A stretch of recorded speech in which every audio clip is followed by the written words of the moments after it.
No modern aircraft has ever been grounded for so long, 800 planes worldwide, as Boeing has worked to re-engineer its 737 MAX following fatal crashes in Indonesia and Ethiopia that killed 346 people.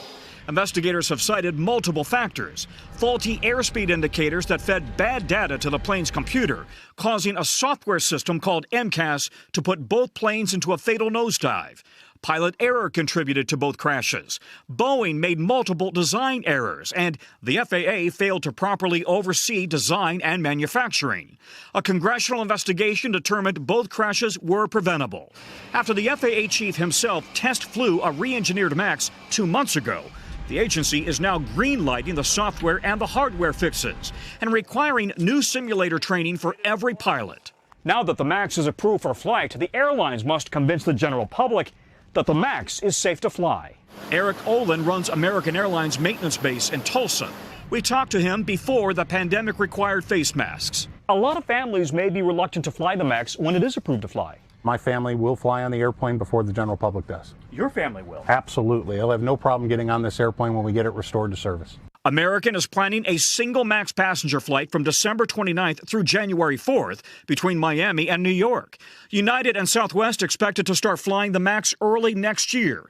But many families who lost loved ones insist the MAX is not ready to fly. Samuel would have been planning to come to be with us at Thanksgiving, and we obviously won't be able to.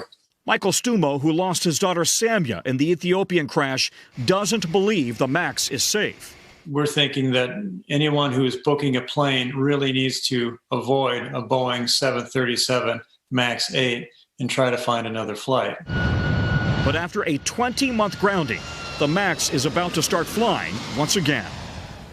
Boeing has repeatedly said this is not a day to celebrate. This is a day to remember all of those lives lost and all the families impacted by this crash. And Boeing says a lot more work needs to be done before the plane is, in fact, flying. Guys, back to you. Absolutely. That's where the focus should be. And what happens, Tom, if a passenger turns up at the airport, sees that it's the MAX, and doesn't want to fly on the MAX just because of this history? Yeah, so all of the airlines have said that they will tell you in advance that you're booking on a MAX. You have the option then to change flights. If you show up at the airport and realize it, you can change your flight. No penalty applied at all.